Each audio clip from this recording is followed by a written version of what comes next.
Hello students, how are you? Okay, શરૂ કરીશું આપણે 2006 થી 2013 સુધીના MCQ આપણે સોલ્વ કરવાની વાત કરી હતી. એક પેપર તો કર્યું હતું, એના બે વિડિયો લેક્ચર મૂકેલા હતા. આજનું જે લેક્ચર છે એ 2020 નું પેપર લઈએ છે. 2020 નું પેપર એ NCERT ની ચોપડી કોર્સમાં આવી ત્યાર પછીનું પહેલું પેપર આવ્યું. તો એની વિશેષતા શું છે એ પેપર જોશો એટલે ખ્યાલ આવી જશે. ઘણીવાર મને એમ થાય છે કે ગુજકેટ તો આવડી જશે, પણ ગુજકેટના પેપરને સોલ્વ કરો ત્યારે ખ્યાલ આવે કે આપણને કઈ કઈ વસ્તુઓ નથી આવડતી. માટે ભ્રમની અંદર એવું નહીં કે મને ઘણું બધું આવડી ગયું છે, બરાબર. તો હું સ્ટાર્ટ કરું એ પહેલાં એક કામ કરો, તમે થોડીક મિનિટ આપું છું, હું હટી જાઉં છું, સ્ક્રીનશોટ લઈ લો, એના ઓપ્શન જાતે સિલેક્ટ કરો અને ત્યાર પછી એ ઓપ્શનને હું શીખવાડું છું, બરાબર. ચલો એકવાર ચેક કરી લઉં. તો પહેલો ક્વેશ્ચન છે C4H9Br સૂત્ર ધરાવતા સંયોજનના સંભવિત પ્રકાશ ક્રિયાશીલ સમઘટકોની સંખ્યા કેટલી? પહેલા તમે સૂત્ર લઈએ, એમાંથી કયા કયા પદાર્થો બની શકે તે. 4 કાર્બન છે માટે 1 2 3 અને 4, અને એકવાર કાર્બન પહેલા કાર્બન ઉપર Br મૂકીએ. બીજી શક્યતા 1 2 3 અને 4 કાર્બન મૂકો, Br અહીંયા આવે. ત્રીજી શક્યતા 1 2 અહીંયા કાર્બન મૂકો, અહીંયા કાર્બન મૂકો અને અહીંયા Br મૂકો.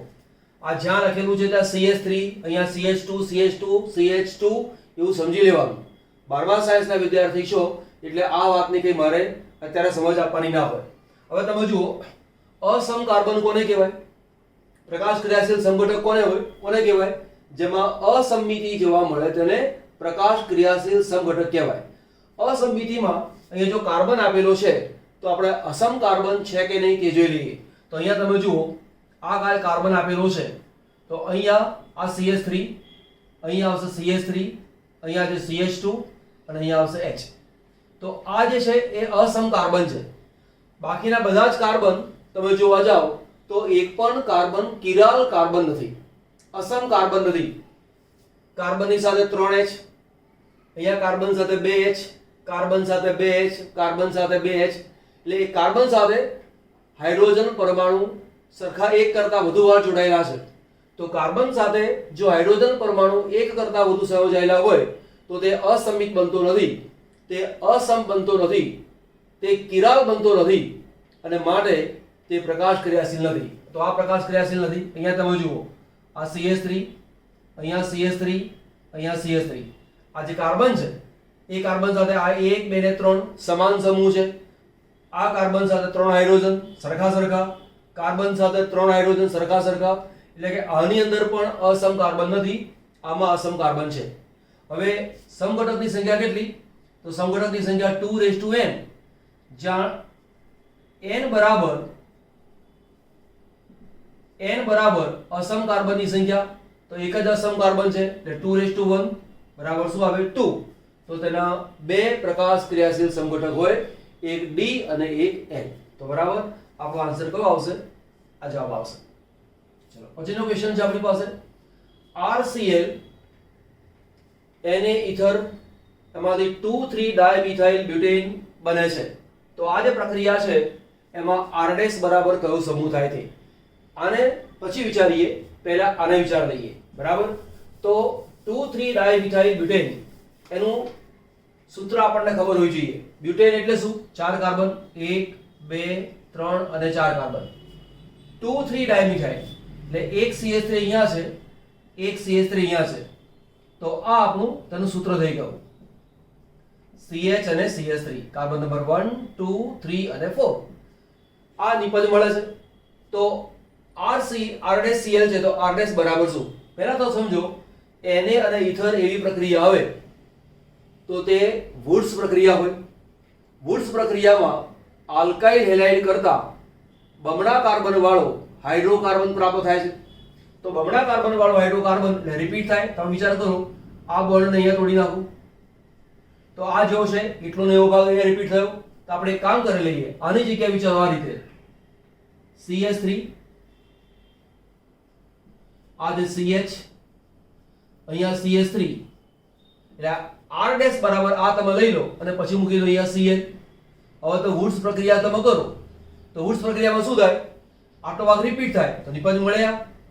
તો એનો મતલબ એવો થયો કે આની વુડ્સ પ્રક્રિયા કરવાથી નિપજ તરીકે આ મળે છે અને માટે આપણો જે R છે R ડેશ એ પદાર્થ કોણ છે, આ છે.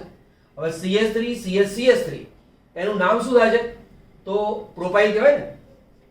CH3 CH2 CH2 આને શું કહેવાય, પ્રોપાઇલ. પણ જો હું લખું આ રીતે CH3 CH3 છેડા ઉપરના કાર્બનથી એક કાર્બન અંદર જો CH3 શાખા પડતી હોય તો તેને કહેવાય છે આઇસો. 3 કાર્બનની રચના છે માટે આઇસોપ્રોપાઇલ. તો અહીંયા આપણા R ડેશ એ બરાબર કોણ આવે, કોણ આવશે અહીંયા, આઇસોપ્રોપાઇલ સમૂહ એ આપણો જવાબ આવશે. પછી બીજો છે આપણી પાસે 1 મોલ ધાતુ એક ધાતુ M આલ્કોહોલ સાથે સંપૂર્ણ પ્રક્રિયા કરી 1.5 મોલ H2 આપે છે તો ધાતુ M ની સંયોજકતા કેટલી. હવે જુઓ શું આનો મુદ્દો સમજવાનો છે એ પહેલા સમજાવી દઉં. માનો કે M આપણી પાસે ધાતુ છે, MCQ ને જવાબ પછી કરીશું. પ્રશ્ન શું પૂછેલો છે એની ક્લિયરિટી આપણી હોવી જોઈએ. M ની સાથે પ્રક્રિયા છે આલ્કોહોલની સાથે. આલ્કોહોલ એટલે લખું છું ROH, આને કહેવાય છે આલ્કોહોલ. હવે તેની પ્રક્રિયા થાય તો RO એની સાથે M જોડાય તો MOR એવું બને અને પ્લસ H2 મુક્ત થઈ જાય, અહીંયા છે 1/2. આવું ક્યારે બને, આની સંયોજકતા +1 હોય ત્યારે. OR એની તો સંયોજકતા -1 છે જ એટલે આવું લખીશ M+1 અને OR -1. આવું હોય તો આ સંયોજન બને. પણ માનો કે જો આ M એની સંયોજકતા 1 ન હોય અને એની સંયોજકતા 2 હોય તો શું થાય, તો અહીંયા તમે જુઓ અહીંયા M જો આની સંયોજકતા 2 હોય અને તેની પ્રક્રિયા જો ROH સાથે કરું તો મને નિપજ મળે MOR ટ્વાઇસ અને એ વખતે અહીંયા 1/2 H2 છે એની જગ્યાએ મને H2 ગેસ મળે. ધારો કે આ OR2 આવ્યો એટલે અહીંયા મારે 2 મૂકવા પડે એટલે 2 2 વાર H થયા, અહીંયા મારે 2 વાર આવ્યા. ધારો કે આ M એની સંયોજકતા 3 હોય તો શું થાય, તો કે M પ્લસ ROH તો અહીંયા M OR આની સંયોજકતા 3 હોય તો અહીંયા 3 આવે, અહીંયા આવશે H2, અહીંયા 3 છે માટે મૂકો 3 વાર હાઇડ્રોજન છે એટલે 3/2 એટલે શું થાય 1.5. તો 1.5 મોલ હાઇડ્રોજન ઉત્પન્ન થાય છે. એનો મતલબ કે આ M છે એની સંયોજકતા કેટલી આવે 3. તો આપણો ઓપ્શન આવ્યો અહીંયા આ. પણ ગણવાની સહેલી મેથડ તમને શીખવાડી દઉં. જો આવું કહી શકાય કે જો અડધો મોલ H2 ઉત્પન્ન થાય તો M ની સંયોજકતા બરાબર 1. બરાબર આપણી પાસે કેટલા મોલ ઉત્પન્ન થાય છે 1.5. તો 1.5 હોય તો કેટલા, તો 1.5 ગુણ્યા 1/1/2 બરાબર 3. તો આ આપણી ગણવાની મેથડ થઈ ગઈ. કોન્સેપ્ટ શું છે એ મેં ક્લિયર કરાવડાયો, પણ તમારે ગણવાનો હોય ઝડપથી તો આ સ્ટેપથી તમે દાખલો ઇઝીલી કરી શકો છો. આ જ MCQ તમને કેવી રીતે પૂછી શકે, આ 1.5 મોલ આપેલા છે તો 1.5 ના આપે, એની જગ્યાએ તમને 1 મોલ આપે, કોઈક વાર 1/2 મોલ આપે. તો મોલની સંખ્યા બદલી તો આ એક MCQ છે તો બીજા જેટલા MCQ બનાવવા હોય એટલા MCQ બની શકે, એવું ધ્યાન રાખજો. તો અહીંયા આટલો નોટ ડાઉન કરી લો છો. ગેબ્રિયલ થેલેમાઇડ સંશ્લેષણમાં નાઇટ્રોજનનો સ્ત્રોત ખાલી જગ્યા છે. ગેબ્રિયલ થેલેમાઇડ શાના માટેની પ્રક્રિયા છે, એમાઇન બનાવવાની પ્રક્રિયા છે. પ્રાથમિક એમાઇન તેમાંથી પ્રાપ્ત થાય. તો ગેબ્રિયલ થેલેમાઇડ ની અંદર સૌથી પહેલો પદાર્થ કોણ છે, થેલિમાઇડ. તો થેલિમાઇડમાં કોણ આવે, C double bond O, C double bond O, NH, આનું નામ થયું થેલિમાઇડ.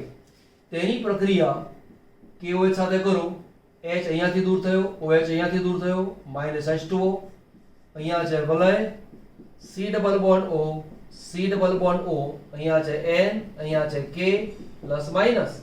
આ પદાર્થ એ જ આ પદાર્થ છે. તો ગેબ્રિયલ થેલિમાઇડ સંશ્લેષણની અંદર નાઇટ્રોજનનો સ્ત્રોત એ C છે. 2 ફિનાઇલ પ્રોપેનેમાઇડ માંથી 1 ફિનાઇલ ઇથેનેમાઇન ના પરિવર્તન માટે સારું પ્રક્રિયક કોણ? તો પહેલા તો આ પદાર્થ અને આ પદાર્થનું સૂત્ર ખબર હોવું જોઈએ. 2 ફિનાઇલ પ્રોપેનેમાઇડ, પ્રોપેનેમાઇડમાં કાર્બનની સંખ્યા 3, અહીંયા છે CONH2. 2 ફિનાઇલ, અહીંયા છે બેન્ઝીન વલય, અહીંયા છે CH3, અહીંયા CH અને આ બને. એમાંથી બનાવ્યું છે 1 ફિનાઇલ ઇથેનેમાઇન.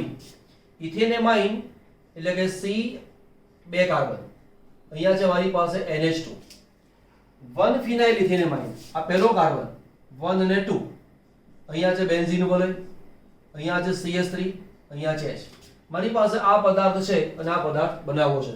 તો તમે જુઓ CH3 CH C6H5 NH2 કોણ નીકળી ગયું? CO.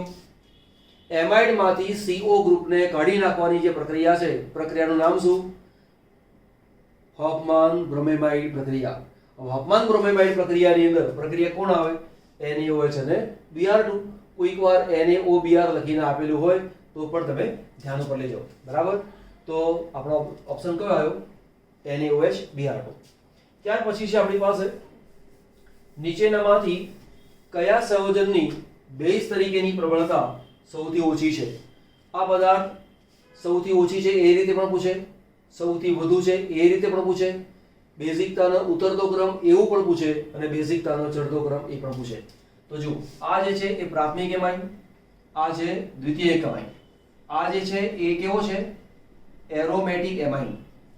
તો આ બંને એમાઇન કરતા આની બેઝિકતા તો ઓછી હોય. દ્વિતીયક એમાઇનની બેઝિકતા પ્રાથમિક એમાઇન કરતા વધારે હોય. તો જે C છે એની બેઝિકતા સૌથી વધારે, એના કરતા એની બેઝિકતા થોડી ઓછી. હવે સવાલ રહ્યો એ શું કયો આવ્યો? C અને A. હવે રહ્યો B અને D. બરાબર?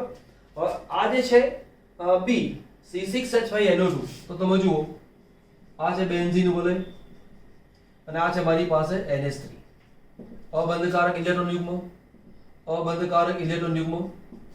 સંસ્પંદન દરમિયાન આ ઇલેક્ટ્રોન બેન્ઝીન વલયમાં દાખલ થાય. ઇલેક્ટ્રોન યુગ્મ બેન્ઝીન વલયમાં દાખલ થવાના કારણે N ઉપર ઇલેક્ટ્રોન ઘનતાનું પ્રમાણ ઘટે, માટે તેની ઇલેક્ટ્રોન આપવાની વૃત્તિ ઘટે, બેઝિકતા ઘટે. માટે આની સરખામણીમાં આની બેઝિકતા ઓછી. C કરતા A ઓછો, A કરતા D ઓછો અને D કરતા અહીંયા કોણ આવ્યું? B ઓછો. આપણો આ ક્વેશ્ચન પ્રમાણે જવાબ કોણ આવે? જવાબ આવશે B. ઉતરતો ક્રમ પૂછ્યો હોય તો આ રીતે, ચડતો ક્રમ પૂછ્યો હોય તો B પછી D પછી A પછી C એ રીતે લખવાનું. ત્યાર પછી છે આપણી પાસે 2 ફિનાઇલ પ્રોપેનેમાઇડ માંથી ક્વેશ્ચન બીજી વખત આવી ગયો. ઓકે, આ ક્વેશ્ચન રિપીટ થયું છે. તો ચલો આટલું ક્વેશ્ચન તમે નોંધ કરી લો. બરાબર? પછી આગળ જઈએ આપણે. એક સંયોજન આપેલું છે, NaBH4 સાથેની પ્રક્રિયા છે અને નિપજ X શું આવે તે પ્રશ્ન પૂછેલો છે. 4 ઓપ્શન આપેલા છે. અહીંયા તમારે શું યાદ રાખવાનું છે એ બરાબર સમજો. NaBH4 આપેલો છે, અહીંયા એસ્ટર આપેલું છે. આ જે ગ્રુપ છે COO એને કહેવાય છે એસ્ટર. અહીંયા ધ્યાન રાખજો કે NaBH4 વડે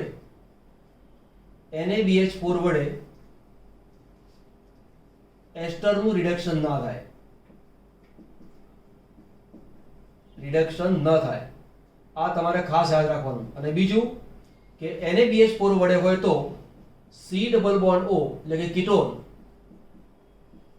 માંથી CHOH એટલે કે દ્વિતીયક આલ્કોહોલ બને.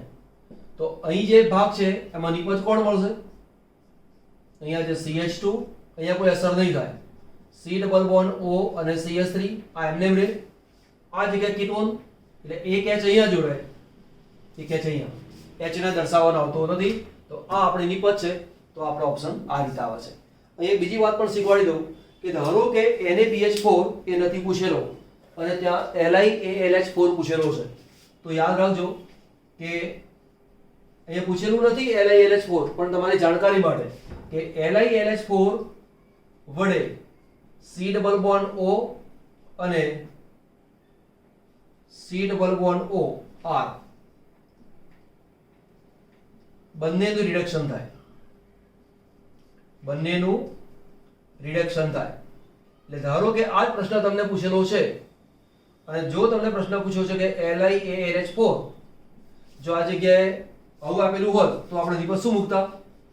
તો અહીંયા છે વલય, અહીંયા બનશે OH, અહીંયા છે CH2, અહીંયા બને CH2OH, અહીંયાથી બોન્ડ તૂટી ગયો CH3OH, તો CH3OH આ એક આ અને એક આ બે નિપજો આપણને પ્રાપ્ત થાય. બીજો ક્વેશ્ચન છે આપણી પાસે, નીચેનામાંથી કયા એસિડ માટે pKa નું મૂલ્ય સૌથી વધુ છે? હવે પહેલા યાદ રાખો કે જો Ka વધુ તો એસિડિકતા વધુ, અને એના કરતા જુદું pKa વધુ તો એસિડિકતા ઓછી. એના કરતા જુદું એટલે કે Ka વધુ હોય તો એસિડિકતા વધુ. Ka એટલે શું? આયનીકરણ અચળાંક. કોનો? એસિડનો. નિર્બળ એસિડનો આયનીકરણ અચળાંક એને કહેવાય છે Ka. આપણે ખબર હશે કે pKa બરાબર -log Ka. આ સૂત્રને આધારે આપણે વાત કરી લઈએ છીએ. તો અહીંયા જો Ka વધુ હોય તો એસિડિકતા વધુ અને જો pKa વધુ હોય તો એસિડિકતા ઓછી. તો અહીંયા સૌથી વધુ ઓછો એસિડિક કોણ?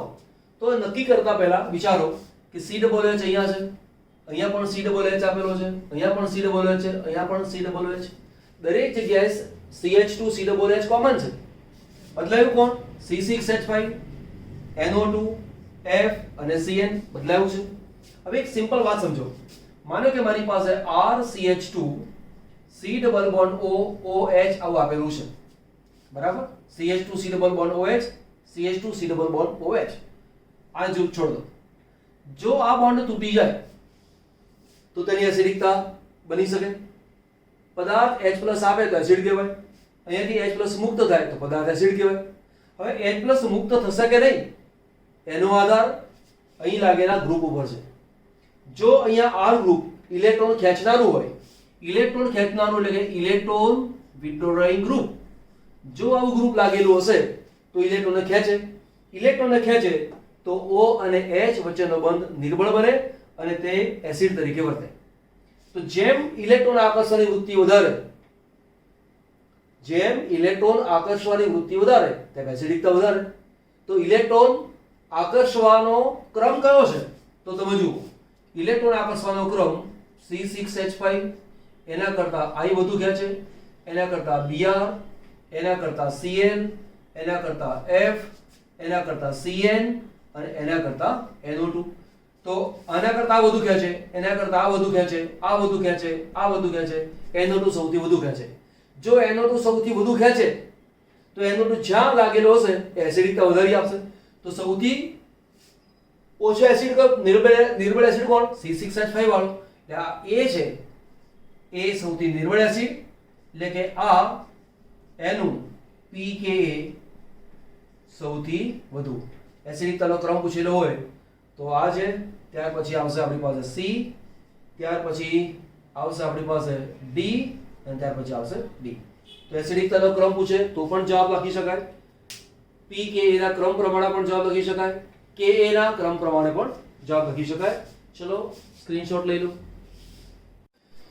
સાયક્લોહેક્ઝેનોલ માંથી સાયક્લોહેક્ઝેનોન માં રૂપાંતર કરવા કયો પ્રક્રિયક જરૂરી છે? સાયક્લોહેક્ઝેનોલ એનું સૂત્ર છે આ છે સાયક્લોહેક્ઝેન, એની પર આવે OH, આનું નામ થયું સાયક્લોહેક્ઝેનોલ. એમાંથી છે સાયક્લોહેક્ઝેનોન. તો સાયક્લોહેક્ઝેનોન એનું સૂત્ર છે ડબલ બોન્ડ O. આમાંથી મારા બનાવવું છે આ છે કીટોન. તમને ખબર હોવી જોઈએ કે આ દ્વિતીય આલ્કોહોલ છે. એમાંથી કયો પ્રક્રિયક વપરાય? તો આ જે પ્રક્રિયા છે એ પ્રક્રિયામાં ઓક્સિડેશન કરવાનું છે. કઈ છે પ્રક્રિયા? ઓક્સિડેશન. આ તો રિડક્શન કરતા છે એટલે આવે નહીં. ઓઝોન સ્તરની જે પ્રક્રિયા છે એ પદાર્થની અંદર ડબલ બોન્ડ હોય ત્યાં પ્રક્રિયા કરે એટલે આ નહીં આવે. હવે ઓક્સિડેશન કરતા એક આ પણ છે ને એક આ પણ છે. પીસીસી પેરિડેનિયમ ક્લોરોક્રોમેટ એ શું કરે? પ્રાથમિક આલ્કોહોલને આલ્ડીહાઇડમાં રૂપાંતર કરી આપે, પરંતુ દ્વિતીયક આલ્કોહોલને એ કીટોનમાં રૂપાંતર કરતો નથી. જ્યારે નિર્જલ CrO3 છે એ પ્રાથમિક આલ્કોહોલને આલ્ડીહાઇડમાં રૂપાંતર કરી આપે, પરંતુ જો દ્વિતીયક આલ્કોહોલ આપેલો હોય તો તેને કીટોનમાં કન્વર્ટ કરે છે. તો આ દ્વિતીયક આલ્કોહોલ છે, એમાં કીટોનમાં રૂપાંતર કરનારો પદાર્થ એ કોણ છે? નિર્જલ CrO3. બરાબર. કોઈક વાર અહીંયા આ ન આપેલું હોય તો CrO3 H2SO4 જોન્સ રિએજન્ટ એવું લખીને આપે તો પણ ચાલે. પછી છે C6H5CH2 MgBr. પહેલી પ્રક્રિયા CO2 સાથે ઇથરની હાજરી દ્રાવક તરીકે છે. બીજી પ્રક્રિયા H3O+ એટલે કે જળ વિભાજન. એમ કરવાથી X મળે. X ની પ્રક્રિયા આ રીતે કરો તો Y મળે. મેં તમને એક હમણાં થોડા ટાઈમ પહેલા એક રિએક્શન શીખવાડ્યું હતું, અને મિક્સ ઓર્ગેનિક રિએક્શન. વિડીયો ના જોયો તો જોઈ લેજો. 4 વિડીયો મૂકેલા છે, એમાં ચોથા વિડીયોની અંદર આ વસ્તુ મેં શીખવાડેલી હતી.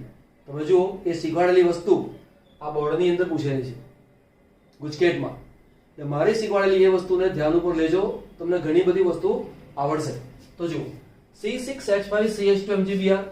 ફટાફટ કામ કેવી રીતે કરવાનું એ પછી શીખવાડું છું, પણ પહેલા કામ રિએક્શન જોઈ લઈએ પહેલા. તો C6H5 એટલે બેન્ઝીન વલય. અહીંયા છે મારી પાસે CH2, ત્યાર પછી MgBr. આ MgBr સાથે રિએક્શન છે. CO2 સાથે પ્રક્રિયા થાય. CO2 એટલે કે કાર્બન ડાયોક્સાઇડ. આ રીતે તો બોન્ડ અહીંયાથી તોડી નાખો. આ જે કાર્બન છે અહીંયા જોડો, આ જે ભાગ છે એને જોડી દો અહીંયા. તો બનશે શું? વલય. અહીંયા છે CH2, પછી આ C, ડબલ બોન્ડ ઓક્સિજન, અહીંયા છે O, પછી આવે છે Mg અને Br. ત્યાર પછી H3O+ એટલે કે HOH ગણવાનું. કોઈક વાર આ જગ્યાએ તમને આવું પણ લખીને આપે H2O અને H+ તો પણ ચાલે. તો જળ વિભાજનમાં આ જે પ્લસ અને માઇનસ બોન્ડ તોડી નાખો. આ બોન્ડ તોડી નાખો. આ H નો ભાગ અહીંયા જોડાય, આ ભાગ અહીંયા જોડાય, તો નિપજ શું મળે? બેન્ઝીન વલય, CH2, C double bond O, O અને H, આ MgOH ટ્વાઇસ. હવે આ કોણ છે? આ પદાર્થ, એનું નામ છે સોડા લાઇમ. અને જો સોડા લાઇમની પ્રક્રિયા કરીએ તો કાર્બન ડાયોક્સાઇડ દૂર થઈ જાય એટલે -CO2. તો અહીંયાથી આ CO2 દૂર કરી નાખો તો આ H ક્યાં જોડાય? અહીંયા જોડાય. તો પરિણામ શું આવે? બેન્ઝીન વલય. આ CH2 તો છે જ, એક H જોડાયો એટલે CH3. હવે આટલા બધા રિએક્શન કામ ન કરો તો ચાલે. એના માટે મેં ગયા વખતે આવું તમને કહ્યું હતું કે આ જે પ્રક્રિયા આવે એમાં MgBr નો જે ભાગ છે એને કાઢી નાખવાનો. આ અને આ બે વસ્તુ આવે તો ત્યાં CH મૂકી દેવાનું. એટલે C6H5CH2 COH, C6H5CH2 COH. MgBr આપેલું છે, ગ્રિગ્નાર્ડ પ્રક્રિયા છે. આ CO2 ઇથર H3O+ એવું લખેલું હોય તો આને હટાવીને COH મૂકી દો, અને ત્યારબાદ સોડા લાઇમ મૂકો, એમાંથી આ CO2 ને કાઢી નાખો અને આ H ને અહીંયા જોડી દો. નિપજ મળે આ. તો બેન્ઝીન સાથે CH3 તો નિપજ મળી ગઈ આ. ત્યાર પછી છે નીચેનામાંથી કોનું ઉત્કલન બિંદુ સૌથી ઊંચું છે? ઉત્કલન બિંદુ વધારે ક્યારે હોય? અણુ અણુ વચ્ચે આકર્ષણ બળ વધારે હોય ત્યારે. અણુ અણુ વચ્ચે આકર્ષણ બળ વધારે ક્યારે હોય? તો પહેલા તો એક સૂત્ર જોઈ લઈએ.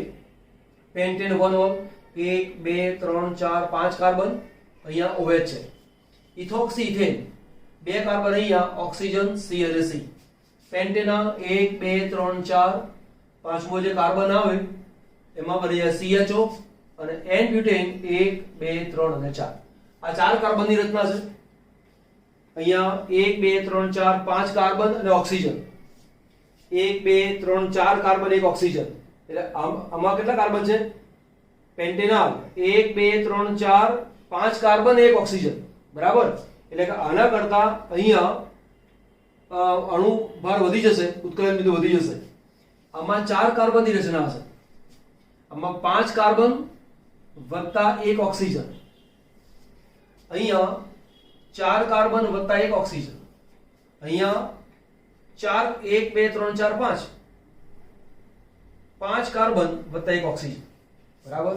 તો ધ્યાન તો રાખવું પડે આપણે કે રિએક્શનમાં કેટલા કાર્બન છે કેટલા ઓક્સિજન છે.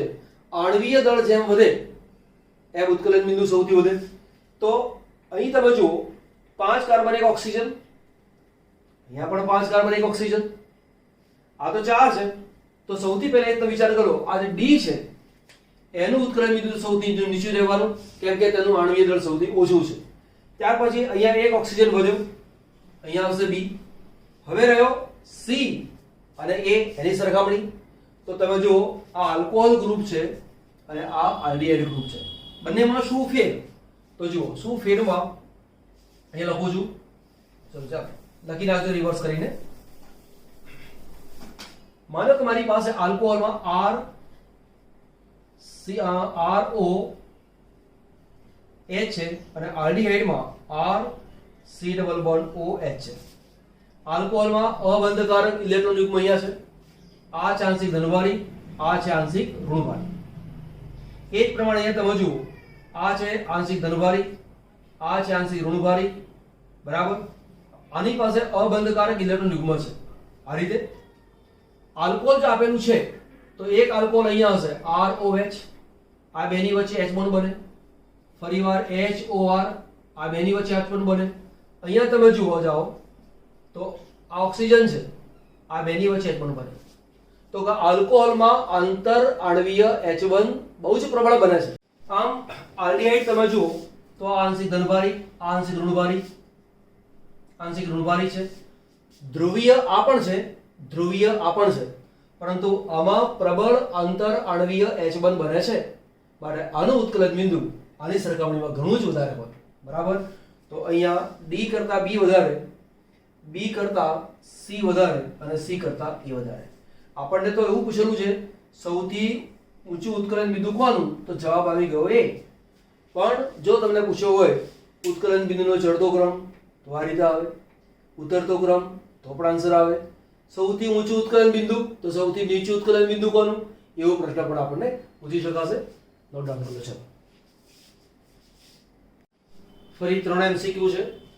ઝિગલર નાટા ઉદ્દીપક ખાલી જગ્યાનું મિશ્રણ છે. આને માત્ર યાદ રાખવાનું છે અને એ છે C2H5 thrice Al TiCl4. ધ્યાન આપજો TiCl4 માં ટિટેનિયમનો ઓક્સિડેશન આ 4 છે. કોઈક વાર તમને titanium 4 chloride, titanium 3 chloride, titanium 2 chloride એવું આપેલું હોય તો થાપ ના ખાઈ જવાય એનું ધ્યાન આપજો. એટલા માટે મેં આ વસ્તુને સાઈડમાં લખી રાખેલી છે. ઓપ્શન આપણે આ છે.